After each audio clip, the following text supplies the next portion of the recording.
Strange things are afoot at the Circle K. That kid is back on the escalator again. Ain't gonna hurt.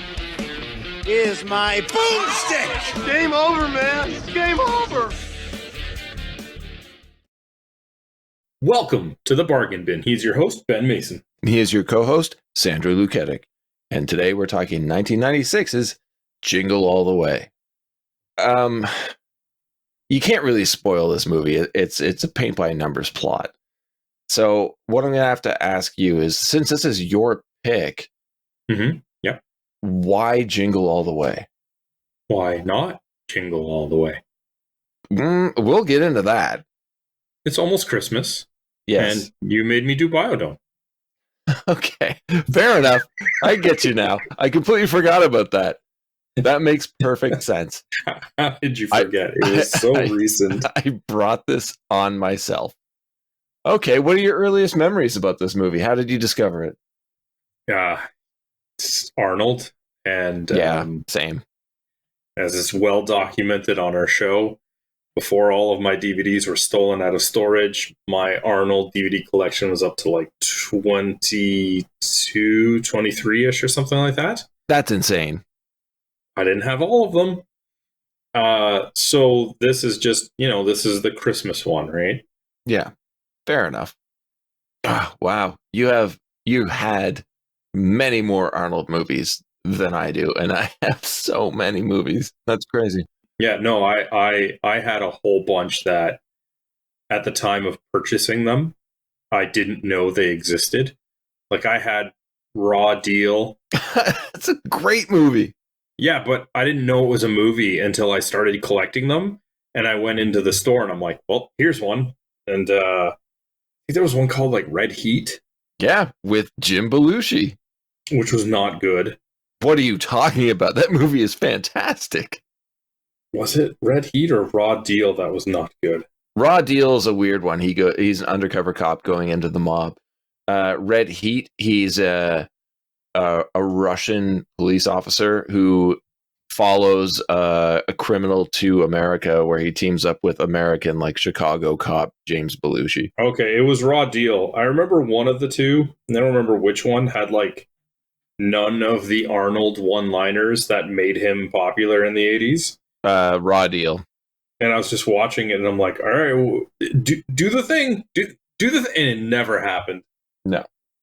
You should go back and revisit that, though. It's not a bad movie. It's just not what you expect. Yeah, it's not an Arnold film. Yeah, well, what are you going to do? It should be a Dolph Lundgren film. Oh, everything should be a Dolph Lundgren. I know, right? How great would it be if, like, as much as I love Sinbad as Myron in this movie, can you imagine it was Dolph Lundgren as the disturbed mailman? You just want Dolph to be opposite every action star of this era. Yeah. Yeah, I really do. I still kick myself for underappreciating Dolph at that time. Oh, he's so good. Anyways. It's game time, isn't it? It is game time. One? No. I don't know. I don't even know all the Arnold movies we covered, but he obviously is number one, so I'll try. Okay. We did Commando. Correct. We did The Running Man. Correct. We did Last Action Hero. That's right. We only did the 3? That is correct. Oh my God, thank God. All right, good. The others, it's a total wash. I have no idea. No Sinbad, right? No. He hasn't done that many movies. I know, but he did a great movie with Phil Hartman in 95 called House Guest, which I highly recommend. Have we seen Phil Hartman in anything? We have. He had a small role, yes. Ooh, I don't remember. The character he played was Ranger John. Ranger John. I don't know. So I married an axe murderer. I don't remember him in that movie at all. I would like to forget that movie altogether. I said it was a small role. Yeah. What about Rita Wilson? Nope. Jake Lloyd? Mm-mm. Not Martin Mull. No, it was Martin Mull. It was Martin Mull. Mm-hmm. Yeah, a much larger role than he had in this movie. Oh God. Oh, you're right. I can picture it. What is that called? Oh God. I got nothing. You're not cutting class. Oh my God. Really? That's amazing. What do you mean, really? Yeah, he was the dad in that movie that went roaming in the swamp near the I don't see. Oh wow. Wow. Okay, that's amazing. I completely blanked on that one. Is that it? There's one last one. Small role? Very small role, played himself. Jimmy B? Yeah, that's right. In what though? Last Action Hero? That's right. Yes. All right, so that's the game. Nailed it. You needed a lot of help with that one. But yeah, I admit that. I'm surprised by the Martin Mull because Cutting Class was such a good one. Yeah, no, it really was an amazing film. Yeah, that's egg on my face. Speaking of amazing films, are we talking about something else? Let's talk about Jingle All the Way. All right. You did this to yourself. No, you did this to me. No, you did this to yourself. No, you picked this movie. You pick another one like Biodome and you'll see what happens. Fine. I mean, it's not going to be next week's movie, but I will pick one. You're getting your comeuppance. Just take it. Fine. All right. So, I want to start this off saying that when I first saw this movie, I absolutely loved it. I love Arnold Schwarzenegger. I think he's an amazing actor. I know a lot of people will argue that he is not, but his movies are a lot of fun. And when cast properly, he is fantastic. Is that the case for this movie? Let's find out. So again, I will say this week as well, Sandro has supplied the notes. Thank you very much for that. It has made a very stressful week a little bit more bearable. Mm-hmm. So the movie starts with a fake action sequence to set up the Turbo Man booster and Dementor characters, as well as their catchphrases and powers. It's just a TV advertisement that Jamie, the son of our lead, Howard, he's watching before he goes to his karate class. It's not a TV advertisement. This is the show. Oh, it's a TV show. That's right. The advertisement is later in the movie where you get a commercial for the toy. What do you think about the show? It looks really bad. It does look really bad. It reminds me of Power Rangers.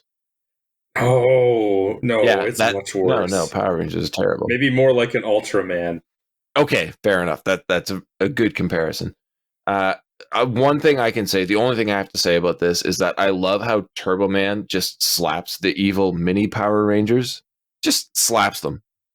There's no punch, nothing like that. It's one quick crack to the face of one and they all collapse.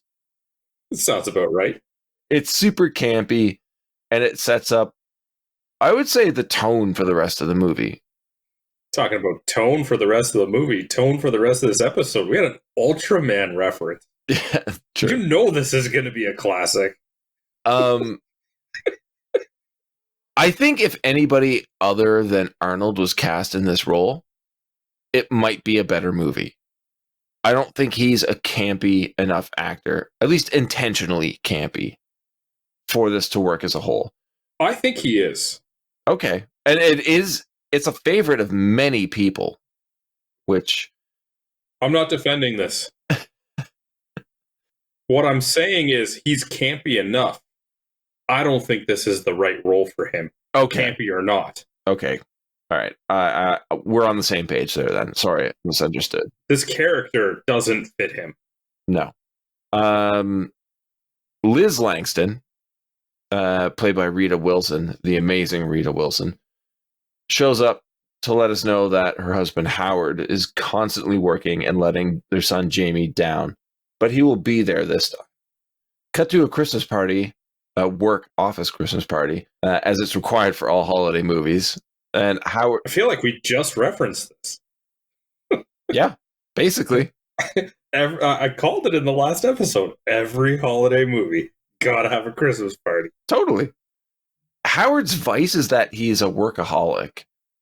Arnold should not play a workaholic unless he's No, a spy, like in True Lies. this character should be someone that was like deployed for a long time, and that's why Jamie is hesitant to see him. Yeah. This guy does not fit behind this desk, figuratively or literally. But remember, you're my number one customer. Yeah, it's such a bad line. I actually really like it, though. I thought it was pretty funny.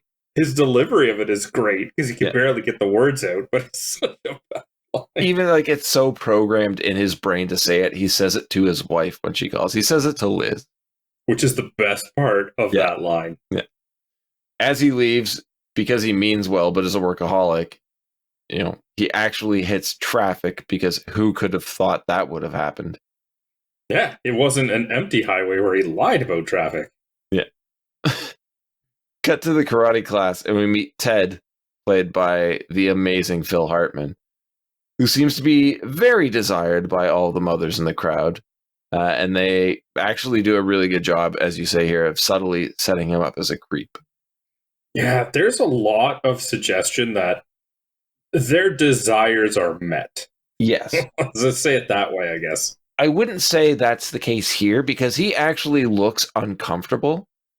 But it's on the rewatch where you realize he's trying to look uncomfortable because he wants to put the moves on Liz.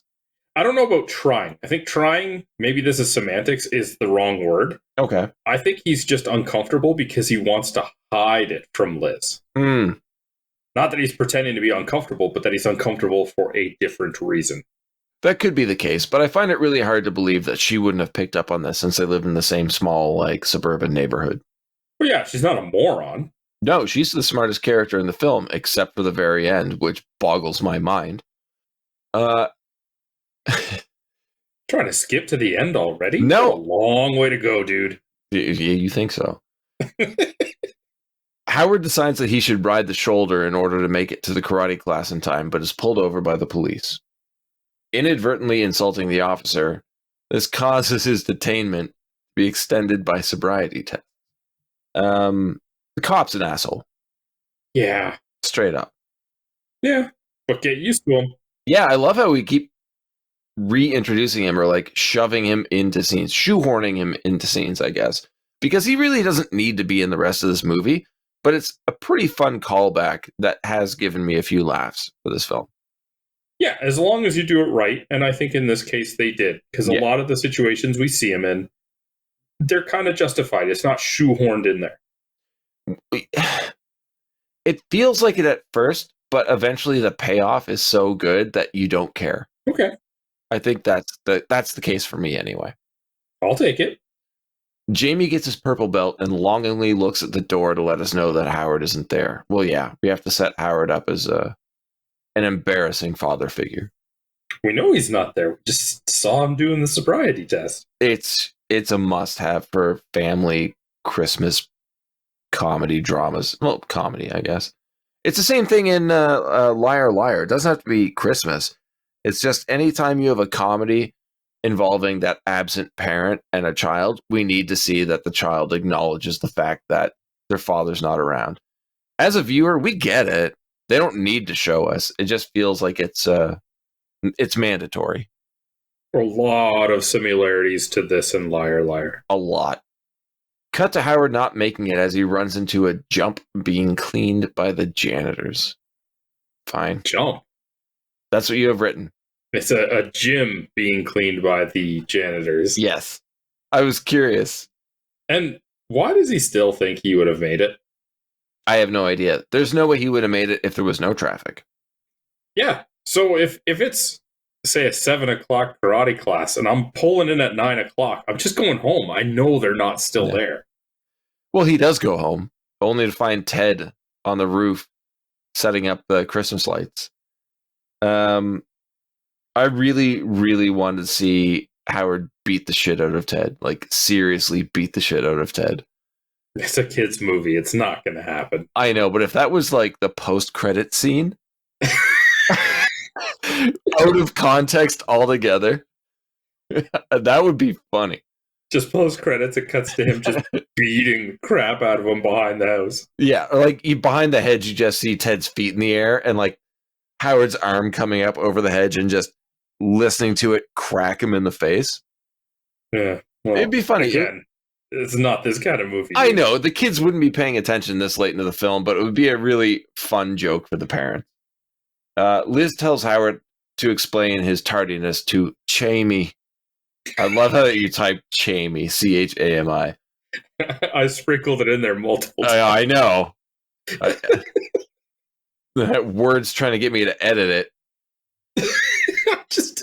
I'm just envisioning like Arnold getting the script. Chami. Let's call him Todd. Anyway, Chami is watching a Turbo Man commercial and is pissed. And I love that you said this here, that he storms off to his den of superhero fandom he calls a bedroom. Because this bedroom it's something else, man. It's borderline. There's a problem there. I'm all for kids having things they like, but yeah. This kid is well on his way to becoming a serial killer dressed as Turbo Man. Nice. Yeah. Check out that sequel. Howard attempts to joke around with Jamie, not even addressing the actual issue like a moron. But I made a note here. I had to point out that Arnold has some sick karate moves. Slightly offensive. No, he doesn't. They're hilarious. It's so good. I do like how the kid's belt barely fits around his head, though. It barely fit around his waist. Like, I don't know. I commend Arnold on his commitment to this one scene because he is not a comedic actor. He just isn't. He's tried a few times and it doesn't really work. I don't like Kindergarten Cop. I don't like that movie at all. What about Twins? No, not really. He does a great job at playing the dumb character, though, the unassuming dumb character. Pretend that none of the last couple minutes happened so I don't have to cancel this show forever. Fine. Jamie tells Howard the obvious, that he isn't around. He's an absent father. And Howard decides that buying his love is the best idea and that Santa gets very busy, so Jamie should tell him what he wants for Christmas. There's so many things wrong with this conversation. Yeah, but it's in every movie like this. It really is a paint-by-numbers film. But it doesn't mean that it's right. I didn't say it was right. I just said it's nothing new and that like it's to be expected like this. Mm-hmm. Jamie says the Turbo Man doll, which everyone but Howard knows because he's a moron. Wait, Jamie likes Turbo Man? No, never. Sorry to listeners, I'm somehow getting sick again. I believe it's Nova Scotia weather in the winter and moving and working, and watching this movie has lowered my immune system. Jamie shows us that the corporate brainwashing works as he recites the commercial exactly and informs him that anyone who doesn't get Turbo Man for Christmas is a loser.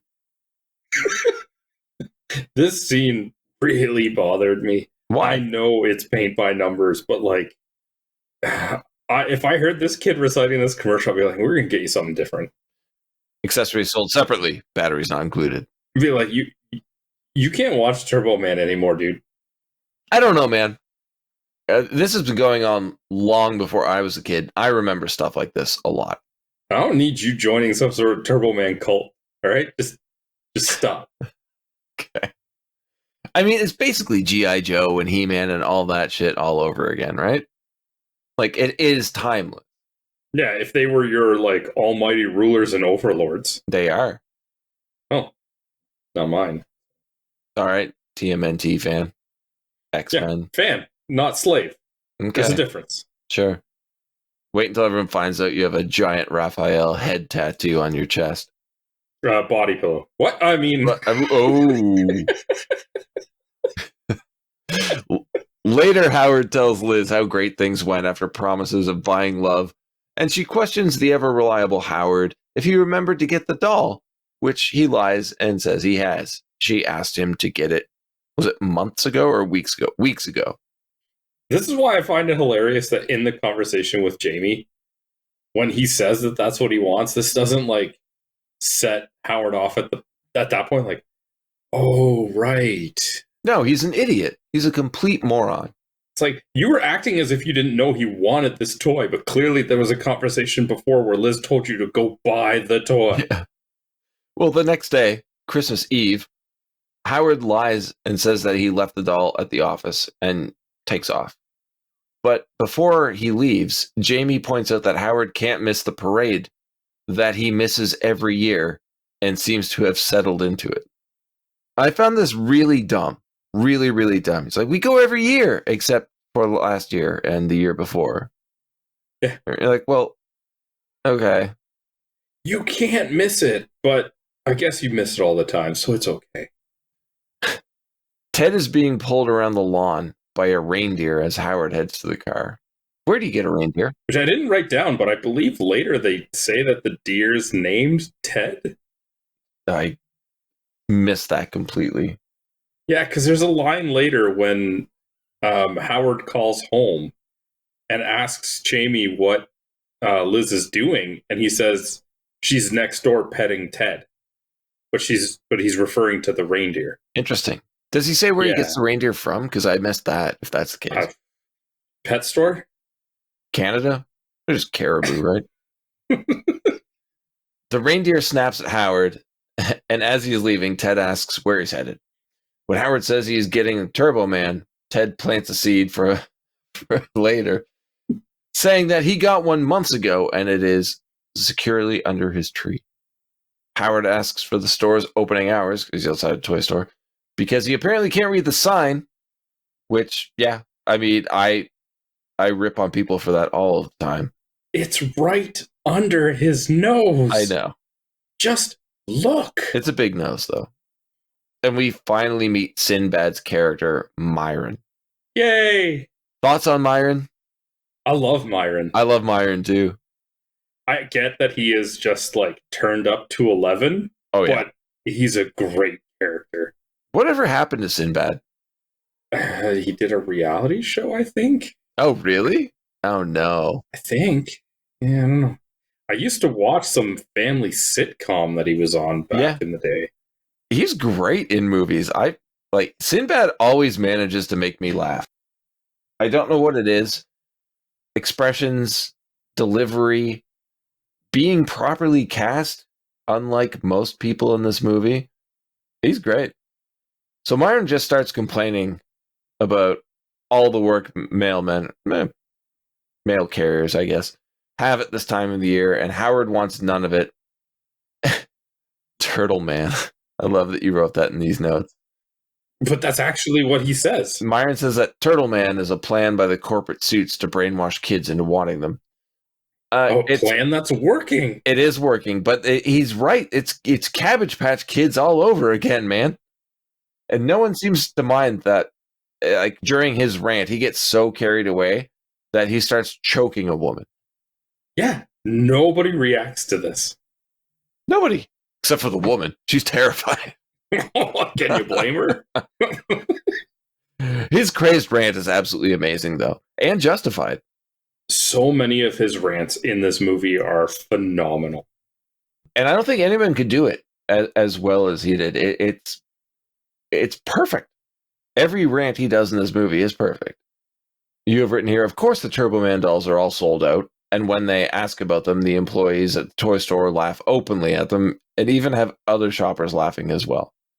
This is terrible customer service. It's also a terrible scene. And fun cameo by Chris Parnell. Well, not really a cameo, he's probably a bit actor at this point. He is incredibly annoying here.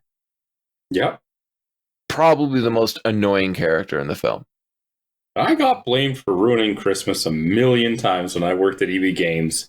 Oh, yeah. Everybody came in on like the last day before Christmas to try and buy a Wii or something like that. And my reaction, not once, was to openly laugh in the customer's face.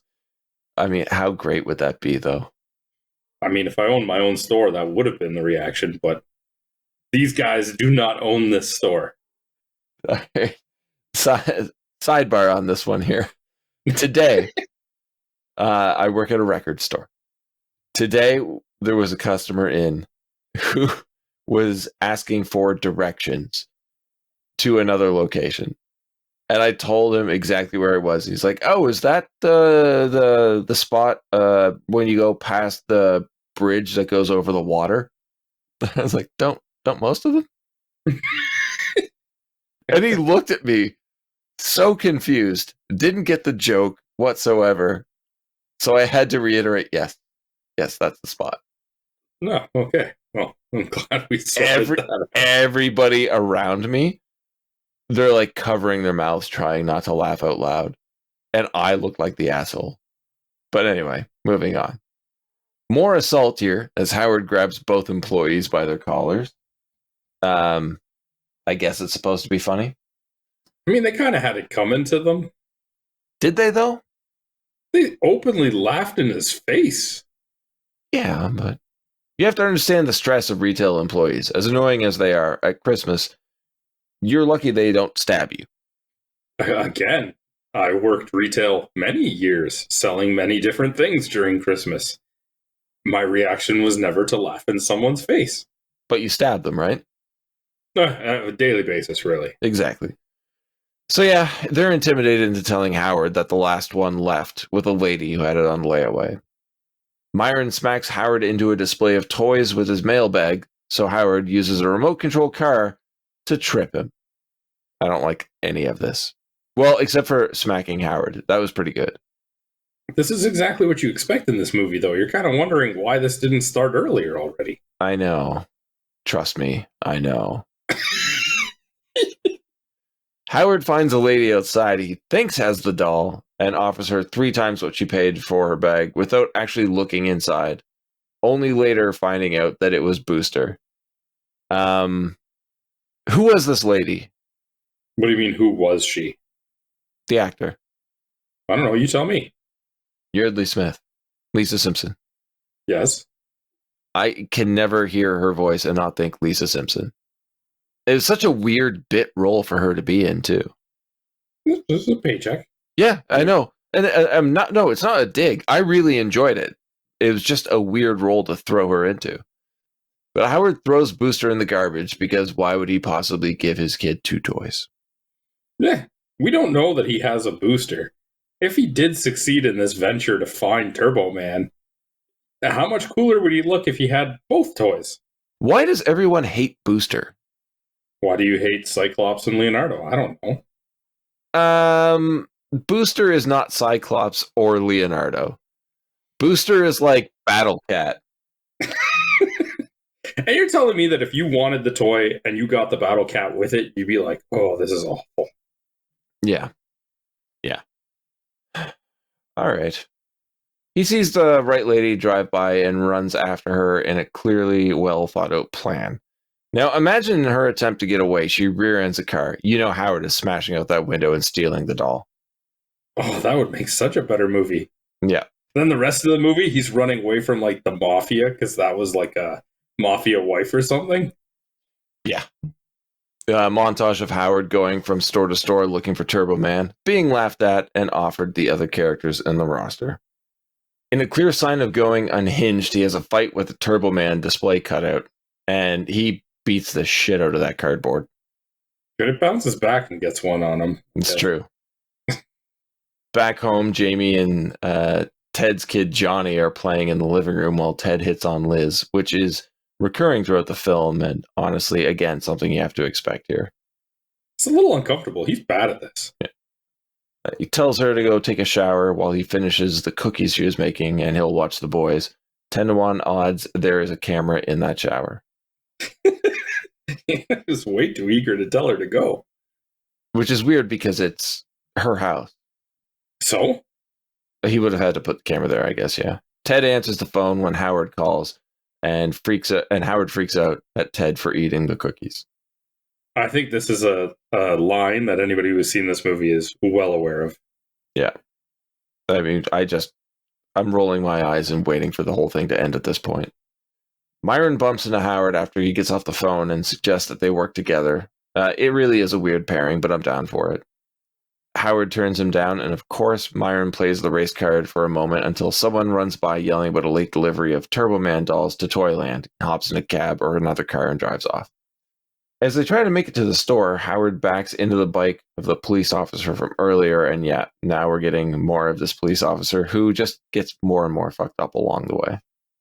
I love how the one guy yells about like this late shipment. Mm-hmm. But if you're so desperate for these toys, mm-hmm. don't announce it. No. Yeah, it's just a plot point, right? Keep it to yourself and just get there. Myron stops long enough to mock Howard for being detained by the police because, I mean, I'd probably do the same thing. And luckily, Howard still makes it to the toy store in time. I don't know how, but they're going to be using a lottery-style draw for the small stock of toys by using colored balls. This is a terrible idea. It's really dumb. Really, really dumb. The employees are overwhelmed and just toss the balls, causing the crowd to go feral on each other and try and get whatever balls they can, really. Myron pepper spraying Howard is an interesting one, though. It's because Howard sicks the crowd on him. The ball goes bouncing around the entire mall with Howard giving chase like a moron. Now, I'm okay with this part. I just don't like where it leads. I do like Myron's Rodney King reference, though. Very timely in that it happened like years beforehand, and that's a joke at this point. But the ball lands in a lap of a kid in a stroller who's headed for the mall playground. Kid looks way too big to still be in a stroller, but okay. I hate all of this. I hate Arnold chasing through like the playground and the play structures trying to get this one toy or this one ball. Like he can't fit through the tunnels, keeps bumping into things. Well, it's comedy. This is the funny part of the movie. It's not comedy. It's the funny part of the movie. There's the awkward negotiation scene in the ball pit where the kid just puts the ball in her mouth. I'm like, what are we doing, guys? What are we doing here? And then I realize I'm 41 years old watching a movie that's aimed at like 10-year-olds. I find it hilarious that he picks up like a random ball from the ball pit and it's like, would you like to trade? That kid could literally reach to the side and be like, here's another one. Okay, well, the movie's fucking stupid. Let's just say that right now. I think you have a bad attitude about this. It's getting the Christmas spirit, dude. Well, we will get in the Christmas spirit because we have Jim Belushi as Mall Santa. And you have Man That's Sad written down here, but I think he's great in this role. I meant it's sad that he agreed to do this role. No, he's great in this role. I think it's awesome. He wasn't really doing a whole lot. Life According to Jim, maybe? Yeah. His elf from Seinfeld has a picture of himself with a Turbo Man doll and the current day's paper to show Howard that they are willing to sell the doll that they have the doll and they're willing to sell it for big money. But the doll's out of the package in the picture. Yes, I know. Why would you want that? He's not going to get it anywhere else. Well, he must be desperate, but like... He is desperate. We know this. The picture should have the doll in the packaging. They are all in a car going for a drive. Howard complains about how long it's taking to get to the destination. Sure. Because they finally pull up to a very broken down area that seems to have a hobo in a Santa hat. You can't say hobo anymore, by the way. And Beard manning the gate as they come in. I am okay with Jingle Bells as the secret knock. I thought that was pretty funny. Well, it's not just Jingle Bells. It's Jingle Bells Batman Smells. Well, no, that's the code. The knock is just Jingle Bells. Oh, okay. Yeah. Apologies, sir. They enter a warehouse full of people wearing Santa and elf costumes. And it does look something like an underground toy operation functioning like a drug cartel. And you are correct. This is a drug factory, but for toys. This is the children's version. Why would you go anywhere with these two? It's just a bad move. Very bad. It's just his desperation. They're gonna murder you and rob you. Howard finally starts to question the legitimacy of their operation, and Santa tells him that what they do is for the children and that they are not bad people, and eventually break into song. The song, I think, is The Child That Santa Claus Forgot. Yes. The elf brings out a wrapped present and says that the toy is $300, which Howard pays. And he's carrying around a lot of cash. He's already paid that lady 3 times the amount for Booster, and now he's paying $300 for this. Howard opens the present to find that the Turbo Man is not in English, and as he opens the box, it all falls apart. But it's okay because it's fun and educational. Jim Belushi steals this from me. Howard wants the money, but they say no and then get offended when Howard calls them cons, which leads to a fight breaking out between Howard and all the Santas, including candy cane weapons and a giant Santa played by Paul White. They are cons, though. They are. That's exactly what they're doing. Like, they're so offended by it, but it's like that you just tried to sell me a foreign Turbo Man that was broken into pieces. Howard is saved by a police raid on the operation, and he finds a bin of toy police badges, grabbing one in order to pretend to be an undercover cop and get himself out of trouble for his presence there. And it works. And this, for me, this makes sense in this kind of movie. Yes, it's dumb, but it's the right level of dumb. I'm okay with it. It's fun. Yeah, exactly. It's stupid. Undeniably stupid, but that's part of the fun. Can't take this too seriously, man. I know. It's just, it's not as fun as I remember it being. It's more fun. But I really enjoyed this scene. On his way home, Howard runs out of gas and is forced to push his car, what we can only assume is a very large distance, to a small diner. Now, I don't remember where this movie's set, but I went to a very similar diner in San Francisco. Like, it looked almost exactly the same. I think you went to a similar diner in Minnesota where your mom was working with your hockey coach. Yeah, that's true. That's probably where this movie was set. I forgot about that. But this one diner in San Francisco had the best cheeseburgers I've ever had outside of Stack on Yonge Street in Toronto. Back at home, Ted is handing out hot chocolate where more of the neighborhood wives drool over him, and he makes comments that suggest he is actually taking them up on their offers, which, yeah, you can't really deny that. He's totally banging his way around the neighborhood. All of them. Johnny tells Jamie that his dad only became that cool when his parents divorced, and maybe that should happen to his parents for him to get better.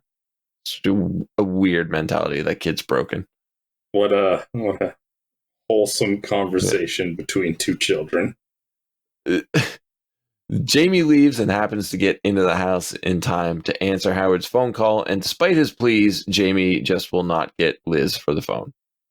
Yeah, this whole conversation keeps going, and in my mind, I'm like, if he just listened to his dad the first time and got Liz on the phone, but nope, he just keeps going, and all he's doing is regurgitating information that us, them, everybody already knows. Yeah.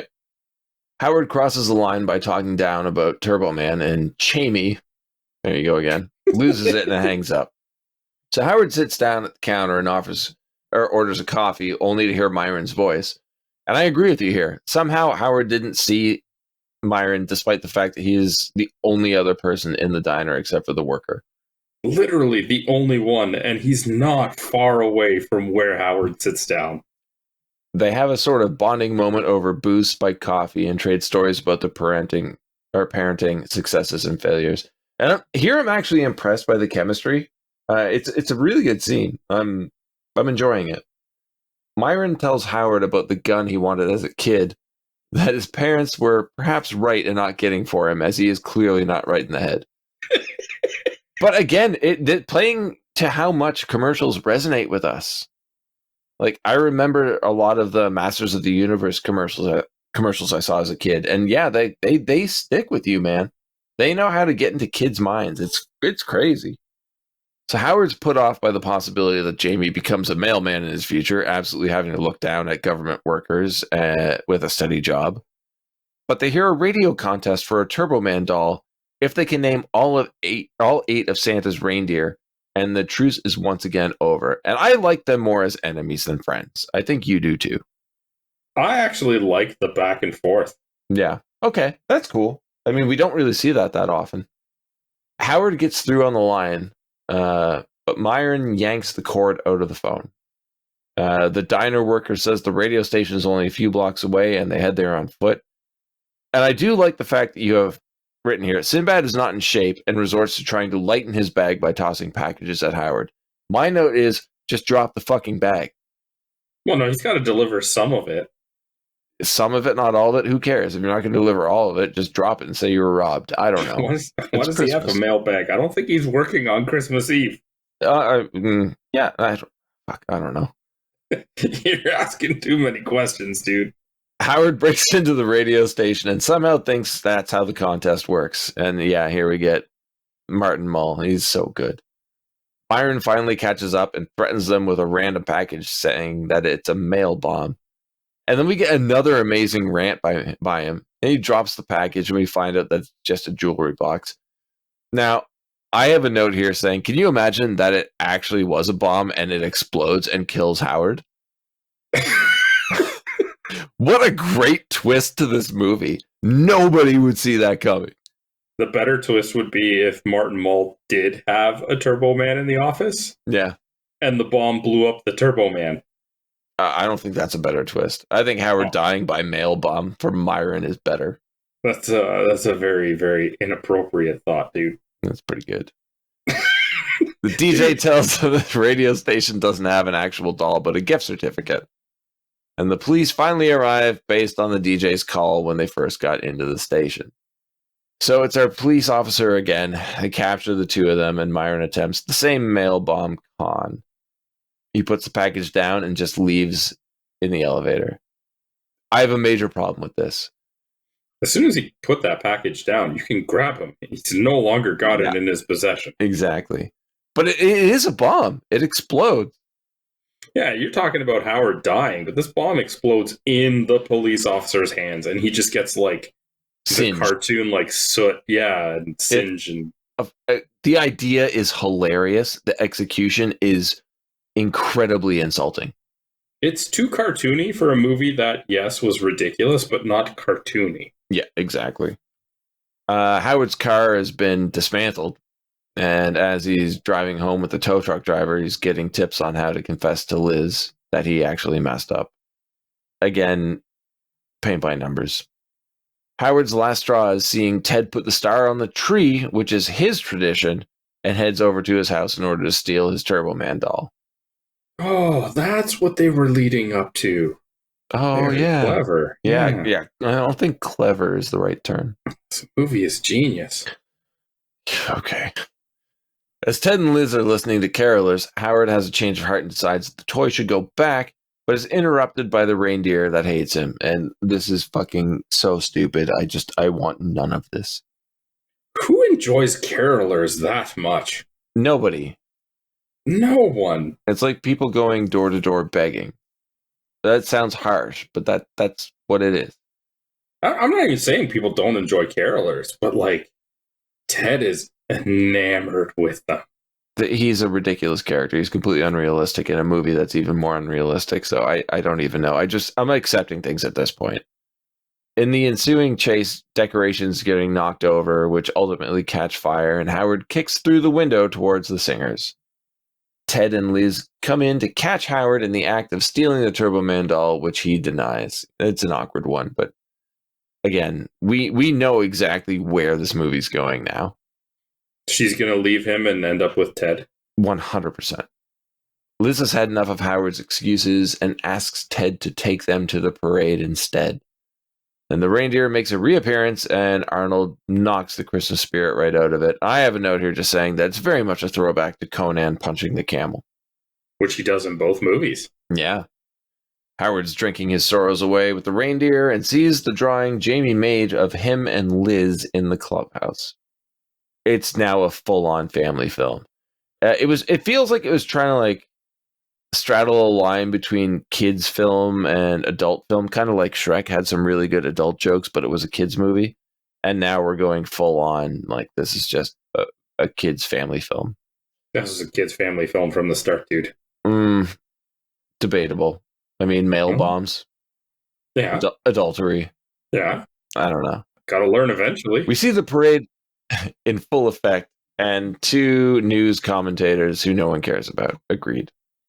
The kids ask to go stand with some friends while the parents are told to go park the car. And the next shot of the kids, they are not standing with any friends.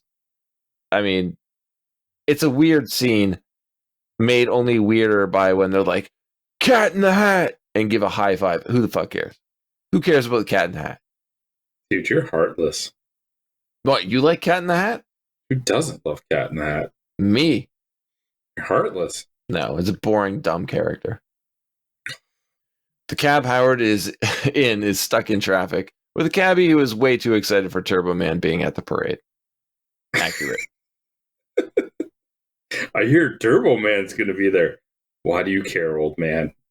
I could see you saying that if there was a child in the cab with the parent, you're trying to be nice to the kid. Oh, I hear Turbo Man's going to be there. It's like, why would Howard care? Yeah. Howard gets out to go on foot. Honestly, probably should have done that in the first place. Oh, yeah. Ted parks and makes very uncomfortable advances at Liz.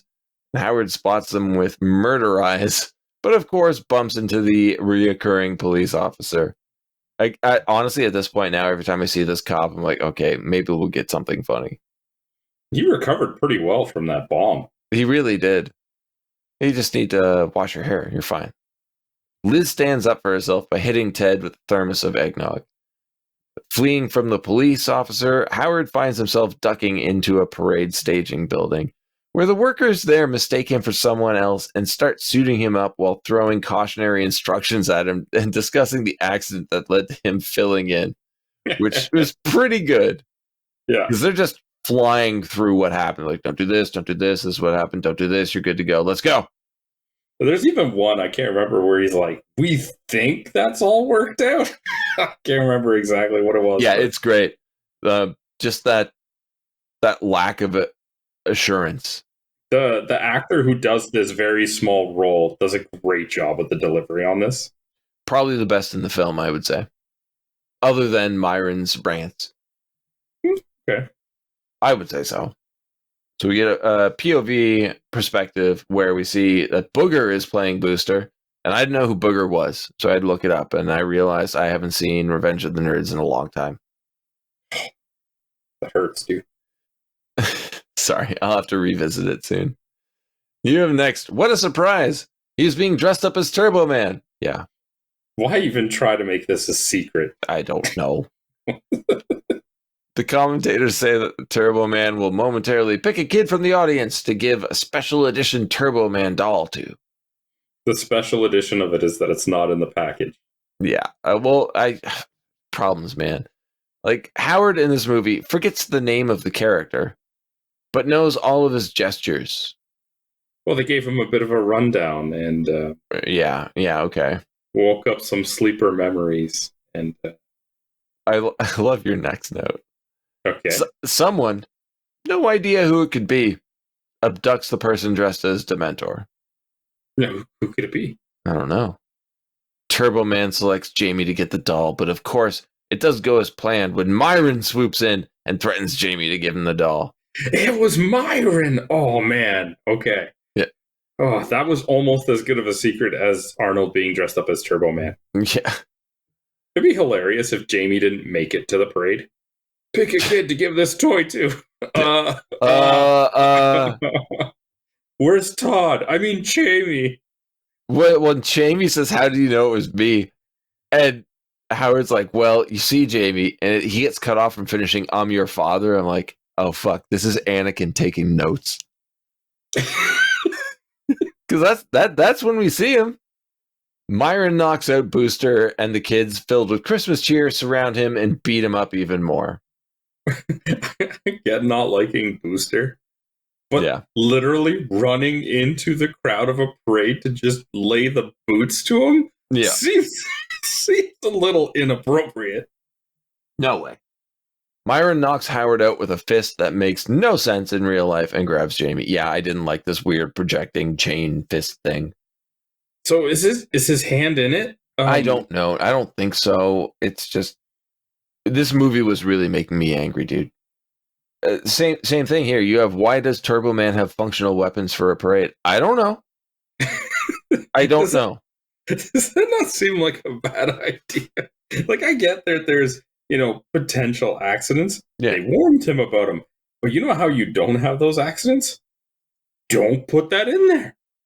Well, it's also weird that all of these weird weapons exist in this world, but the most effective is Jamie kicking Myron in the dick. I think anybody knows that in any world that is an effective strategy. Let's see what the problem is here. Yeah, fair enough. Myron makes chase after Jamie as Howard is temporarily delayed. But they're Power Rangers, right? Like they're little Power Rangers. Yeah, you have putty wannabes. I didn't get that reference because, I'm an adult. You weren't when Power Rangers was on. I was too old to watch Power Rangers. These things really do look like the amalgamation of Power Rangers crossed with putty. Okay, I still don't get it. I guess they're like the Foot Clan or something. Putties are the fodder enemies in Power Rangers. Howard bowling pins the lackeys while Jamie's only plan is to keep climbing up. I get that. Why does a parade Turbo Man have actual functioning rocket boosters on his back? It goes back to the weapon, Sandro. None of this makes sense. You could say, okay, the weapons are just some plastic parts and a springboard, whatever, but it's a fully functioning rocket. Yeah. Yeah. It's all I can say is yeah. Of course, Howard goes out of control entirely because he can't manage the rockets, and they shut off so that he has his weird Looney Tunes moment suspended in the air before free falling. Well, because you have to look right into his face as he realizes he's going to fall and does the screaming, it's a cartoon now, man. It fully is. Yeah. After a couple of minutes, he is an expert and heads towards Jamie and Myron. Who would have thought? All it took was free falling to learn how to function the thing perfectly. Don't get me started. So good. It's Arnold. He's an action superstar. Yes, I know. He's not a comedian. It does not work. Hijinks ensue as he spins around a banner, sets a tree on fire, flies through a family's dining room. The weight of Jamie and Myron causes the Christmas tree display to fall over and leave the two of them hanging on for dear life because, we need that suspense in this movie. This is where the action part of the action comedy comes in. This is a struggle. Turbo Man uses his boomerang, which manages to swing around and hit Myron right after he grabs the doll out of Jamie's back. That's perfect timing. It is perfect timing. Well done.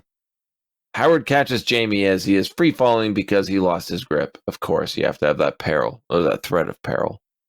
I, for one, didn't know if he was going to make it. I assumed he was going to die. That would have been an interesting ending to the movie. Jamie just falls to his death. Well, imagine if Howard already died from the mail bomb, Jamie just would have died too. That'd be great. I'm in for that fucking movie. Give me that movie instead of this one. Jamie free falls, and then Howard's just I guess I don't need to get the doll now. Yeah, well, dun, dun, dun, dun, dun. Well, Jamie free falls, but Howard doesn't have a head at this point because it was blown off by the mail bomb earlier. After being delivered back to Liz, Jamie laments that Howard was not able to be there to see everything and that it's his fault because they got into a fight. My problem is that Liz doesn't recognize her husband's face. There are obviously bigger issues at play here. I don't know Arnold as well as someone that would say be married to him, but you're not missing that jawline. No. Yeah. He has a red-orange visor over his eyes. Other than that, you can see his entire face. Yeah, but it's a red-orange visor. He has an Austrian accent. But it's a red-orange visor. You're right. I'm looking too deep into this. The policeman gives the doll back to Jamie, which he gives to Myron for his son, because he doesn't need the doll anymore. He has the real-life Turbo Man at home. Idiot kids, sell that shit online. Howard gets his moment to put the star on the tree, and the movie ends with Liz asking if he went through all the trouble to get Jamie that Turbo Man. After he went through all the trouble, what did he get for her? And then we get that snap zoom of oh my god, I forgot to get my wife a present. And the movie's over. Yay! That was a good one. It was a movie. So good. You want to talk budget? Yeah, I do. How much did this cost? $40 million. Somewhere between 60 and 75 million. That's a lot. I'm assuming maybe 50 of it went to Arnold? Well, you also had to build a rocket booster. That's So true. Yeah. Not those amazing CG flames. How much did this movie make? 600 million. What? 129.8. Oh, that's it? Yep. I mean, that's twice the budget, really. A little bit more than. I guess they failed. Speaking of failure, I was very surprised at the ratings. How much do you think this is rated on IMDb? 4.2. 5.7. Okay. It doesn't get better. Okay. On Rotten Tomatoes, the tomato meter, percentage of positive reviews. 27? 20. Okay. Audience score? 15. Double that, 30. Oh, okay. Yeah. It's everyone seems to love this movie except for everyone, which I it's weird. You talk to anybody about this movie, they're like, "Oh yeah, it's great." And then you look at the reviews and it's just panned. Those statements don't make sense. So now I'm curious getting into awards. Yeah. All right, let's do this. All right. Who was your least favorite character? Arnold Schwarzenegger as Howard Langston. Okay, why? He was annoying, inept in all the wrong ways. I know he was supposed to be that bumbling character, but like you said earlier, like comparing this to Liar Liar, Jim Carrey did it right and Arnold just failed. So I guess it's more performance than character, but we go back and forth on that. Who was yours? Womanizing Ned Flanders. Phil Hartman. Ted. Yeah, Phil Yeah. Hartman is amazing, but that's also partly why you hate Ted is because Phil Hartman does such a good job. He's such a sleazeball. I think we have the same favorite character. It's Myron. Oh, yeah, 100%. He's so good. And you know what? When I was younger, I did not like Myron. Watching it back now, I'm like, he might be the best character in this movie. He's the best part of the film, for sure. Yeah. Memorable line.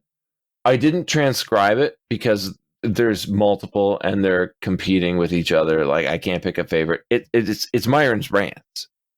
The rants are just so good. Like once he starts, you just want him to keep going. So yeah, it's kind of a cop-out choice, but I'm gonna stick with it. What about you? So when Howard sees Jim Belushi as Santa, Mhm. Jim Belushi's like, "Hey, buddy, come here. You want a Turbo Man for Christmas?" And in one of maybe the most like subdued lines in the movie that doesn't get that much attention, Arnold's just like, "Forget it. I'm not going to sit in your lap." That's pretty good. Yeah, but like it's such an unnoticeable line. There's so many others where it's like they wave a flag and they're like, "Here's the punchline," and this one is just so subtle, Yeah. and it might be one of the best ones. You know what? I think I might have to change my pick and go with you on that. It is very, very good. Yeah, the one that I was also considering was when Myron was running away from the bomb, Mhm. and he was like, "Oh, there really was a bomb in there. People are sick these days." Yeah. He's just a great character. Oh yeah, because he's like, I was threatening people with a mail bomb the whole time, but even I didn't believe it to the point that I was surprised and disgusted when it was revealed to be the case. What did you have for a memorable scene? I went with the fight scene against all the Santas. It's just absurdity to 11, and it's a lot of fun. I think it's more what this movie should have been from the start. Yeah. If you're going slapstick screwball comedy at random points, do that for the entire film, because if you don't, it just feels like a jumbled mess. Yeah, and they stand out a lot more when it's not the entire movie, and it is just these random spikes of ridiculousness. Exactly. Final thoughts? I don't like this movie. I couldn't tell. If you haven't seen it, 100% watch it. I don't know if it's an age thing, because when I saw this when it came out, I was 14 and I thought it was hilarious. Watching it now, I don't care. it was a slog. It was a real slog to get through. I mean, I did laugh at points. Like, I really enjoyed Jim Belushi. Sinbad was amazing. But those aren't the characters you're supposed to appreciate in this. I found a lot of the jokes fell flat. Some of the adult humor was pretty good. The fact that it was co-produced by Chris Columbus, who's one of my favorites, like, I appreciated that. I could see some of his humor, some of his, like, it's obviously got some of his influence, I should say. But as a whole, I don't really like this movie, and I don't care to watch it again. So yeah, if you haven't seen it, check it out. If you have and you're thinking about the nostalgia, just appreciate the memories and don't go back to it. You?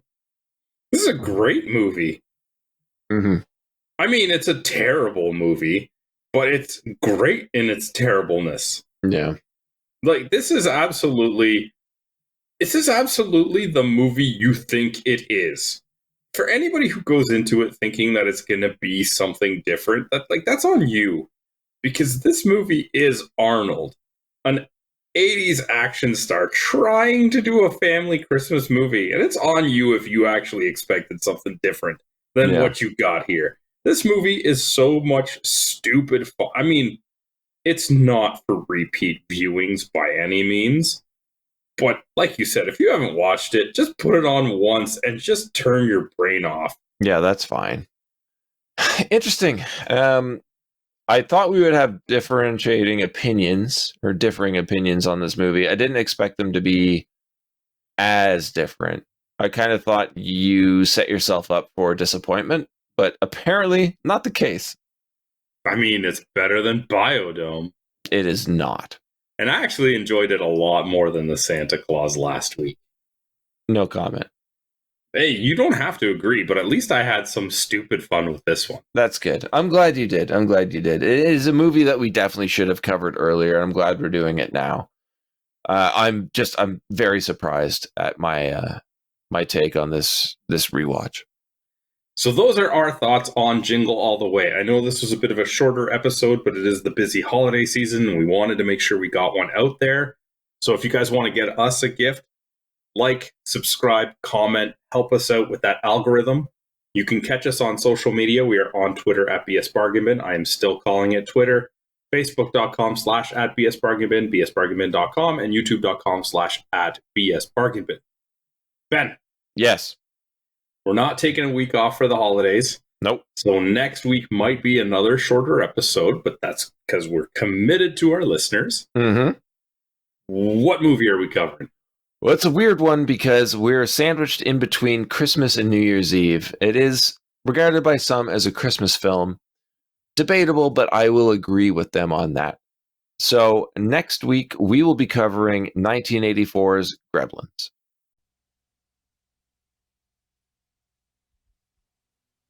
Steven Spielberg presents Gremlins. Billy Pelser has a nice home. Billy, is that you? Yeah, Mom, it's me. A nice job. A nice girl. If you're not doing anything this Thursday night, maybe you'd like to go out on a date with me? I'd love to. And loving parents who are about to give him You're gonna like this. No, don't shake it. We're gonna have to open it now. It won't wait till Christmas. the most unusual gift he ever got. What is it? It's your new pet. Come on, Barney, be a good dog. My dad gave it to me. But there are a few things to keep in mind. If you expose it to the light, you may hurt it. If you get it wet, it will multiply. All that from water? They got wet? Yeah, plain water. And most important, no matter how much they beg, never let them eat after midnight. Because when they do, they change.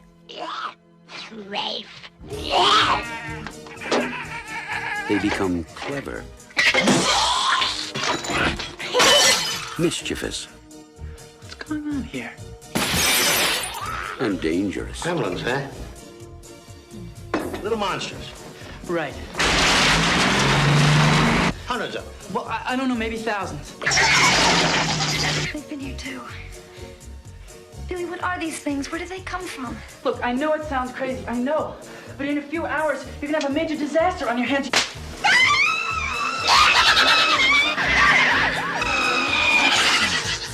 Gremlins, directed by Joe Dante. They'll be expecting you. Until next week, have a good one. Merry Christmas.